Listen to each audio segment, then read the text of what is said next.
সন্তান হইলেই যেমনি ডাক্তার হওয়া যায় না, মুসলমানের ঘরে জন্ম নিলেই কিন্তু মুসলমান হওয়া যায় না। ইসলামকে আল্লাহ তাআলা বলেছেন একটা নেয়ামত হিসেবে আমাদেরকে দিয়েছেন, আল-ইয়াওমা আকমালতু লাকুম দীনাকুম ওয়া আতমামতু আলাইকুম নি'মাতি ওয়া রাদিতু লাকুমুল ইসলাম দীনা।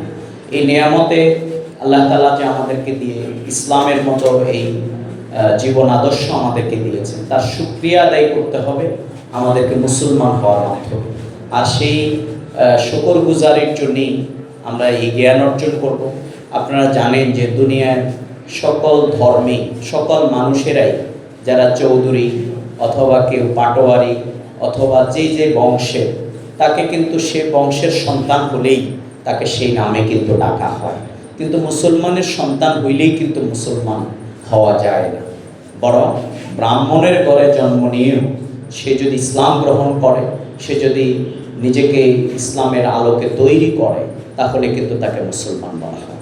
সুতরাং মুসলমান কিন্তু কোনো বংশীয় লকব নয়, উপাধি নয়, বরং এটি অর্জিত সম্পদ। আমরা যেমনি ডাক্তারের ঘরে কেউ যদি জন্ম নেয়, তাকে কি আমরা ডাক্তার বলি?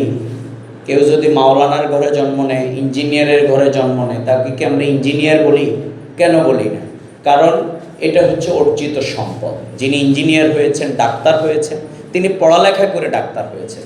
সুতরাং তার সন্তান হইলেই যেমনি ডাক্তার হওয়া যায় না, মুসলমানের ঘরে জন্ম নিলেই কিন্তু মুসলমান হওয়া যায় না, বরং তাকে জ্ঞান, মেধা এবং তার ইমানের যেই আল্লাহর উপরে যে ইমান এবং তার জ্ঞান, এইগুলোর মাধ্যমে, তার কর্মকাণ্ডের মাধ্যমেই তাকে মুসলমান হতে হয়।